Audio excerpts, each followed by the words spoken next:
Hello, and today's we will talk about Risal's trip in Belgian Brussels in 1890. On January 28, 1890, José Rizal left Paris for Brussels, capital of Belgium, for two reasons. The number one reasons is that the cost of living in Paris was very expensive, and the second one is that the gay social life of the city hampered his literary works, especially the writing of his second novel of El Filibusterismo. José Rizal was accompanied by José Albert when he moved to Brussels. They lived in a modest boarding house 38 Rue Philippe Champagne.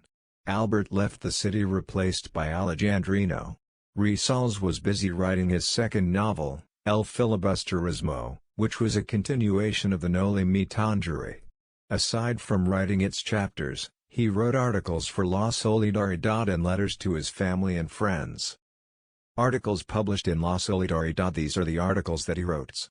A la defensa, Tov la defensa, April 30, 1889. La Verdad para Todos, The Truth for All, May 31, 1889. Vicente Barrantes Teatro Tagalog, June 15, 1889. Una Profanation, A Profanation, July 31, 1889. Verdades Nuevas, New Truths, July 31, 1889. Crueldad, Cruelty, August 15, 1889. Diferencias, Differences, September 15, 1889. Inconsecuencias, Inconsequences, November 30, 1889. Llanto y risas, Tears and Laughter, November 30, 1889. Ingratitudes, Ingratitude, January 15, 1890. New orthography of the Tagalog language. He was the first to advocate the Filipinization of its orthography. The second one, Tagalog letters K and W should be used instead of C and O. The third one, a example. Salakat Salakot, Araw-Araw. In Brussels, his article was published in La Solidaridad entitled, Sobre la nueva ortografía de la lengua tagala, the new orthography of the Tagalog language. In this article, he laid down the rules of new Tagalog orthography. José Rizal gave the credit for the adoption of his new orthography to Dr. Trinidad H. Pardo de Tavera. Rizal criticizes Madrid Filipinos for gambling. In Brussels, Rizal received news from Juan Luna and Valentin Ventura that the Filipinos in Spain were destroying the good name of their nation by gambling too much. According to Rizal, wrote to MH del Pilar on May 28, 1890 to remind Filipinos in Madrid that they did not come to Europe to gamble, but to work for their fatherland's freedom. Bad news from home. Calamba agrarian trouble was getting worse. Don Francisco refused to pay higher rents imposed by the Dominican landlords. Dominican order filed cases to dispossess Rizal family of their land in Calamba. The relatives were deported: Paciano, Antonio Lopez, husband of Narcisa; Silvestre Ubaldo, husband of Olympia; Manuel Hidalgo, husband of Saturnina. Presentiments of his death. Rizal had bad dreams during the nights of Brussels.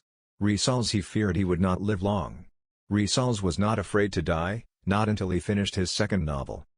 José Rizal had a strange belief that he would not reach 30 years of age. There were 2 months during which almost every night he had no other dream than that their friends and relatives are dead. Although he do not believe in these things, and although his body is very strong and he have no illness and have no fear, he is preparing herself for his death and for any eventuality.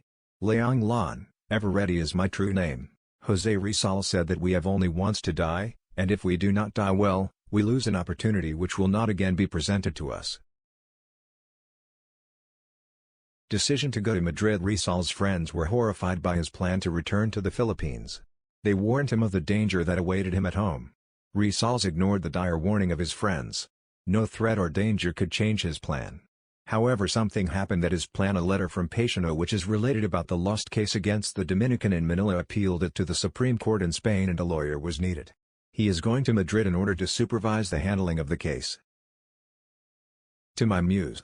It was against the background of mental anguish in Brussels, during those sad days when he was worried by family disasters, that he wrote his pathetic poem, A Me.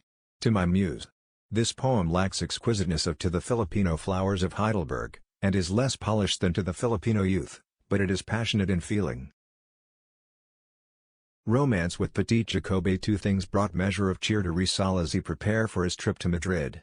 The summertime in Belgium, which was celebrated in carnival style. Romance with Petite Jacobe, niece of his landladies. Rizal, being charming and dignified gentleman, causes Petite Suzanne to be attracted to him. He was lonely in a strange country, and Leonor Rivera was so far away. Naturally, being a normal young man, found certain bliss in the company of a pretty Belgian girl. That would be all and thanks for watching.